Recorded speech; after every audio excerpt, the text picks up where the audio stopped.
Ngwatanĩro ya thukuru cia andũ marĩ na mawathe matiganĩte marĩa maramatagwo nĩ thirikari, SHAK nĩ heanĩte mũkana atĩ makĩria ma thukuru 2,000 cia arutwo marĩ na mawathe cia kũhingwo thĩinĩ wa ciumia 2 ciũkĩte nĩ ũnyihu wa mbeca na gũcererwo gwa kĩgĩna kĩrĩa gĩthukagĩrwo thukuru ici nĩ thirikari.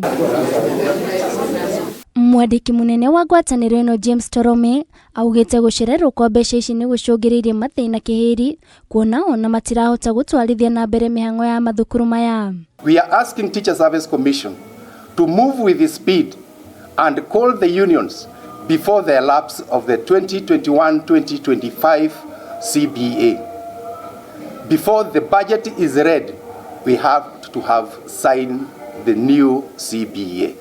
Torome ongereire kuga ngwatanĩro ĩno nĩ ĩtabanĩtie mũcemanio na mũtabarĩri wa Ministry ya Gĩthomo kũrĩa maiguithanĩirie kĩgĩna gĩkĩ kĩrekererio, oho akiuga gũcerehũrwo gwa ciringi birioni 62 kũrĩ Ministry ya Gĩthomo no kũhotomia gĩthomo. We are warning the government the budget cut in the Ministry of Education is going to jeopardize everything and it will be a total dust in this country. Peter Siteni ũrĩa nĩ mũikarĩri gĩtĩ wa ngwatanĩro ĩno augĩte thukuru ici rĩu itirĩ na ũhoti wa kũrĩha aruti wa wĩra arĩ hamwe na arĩa mamarehagĩra indo cia mahũthĩro, akiuga ona amwe ao nĩ matigire kũmarehera indo ici makiuga no nginya mambe marĩhwo. We talk now, we've not paid the salaries for the non-teaching staff and of course the suppliers, we have not yet paid them and it's really stressful for the schools. We urge the ministry to release the funding so that the schools can start rolling.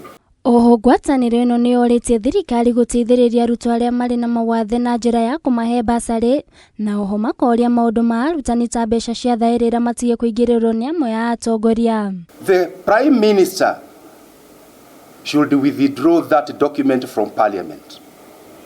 Hardship allowance were negotiated, signed and the document deposited in court. So the cabinet, the Prime Minister, Honorable Musalia Mudavadi, is a stranger in that matter and he should keep off. Ngiribotera Kameme TV, rĩtwa rĩakwa nĩ Nduta wa Buthia.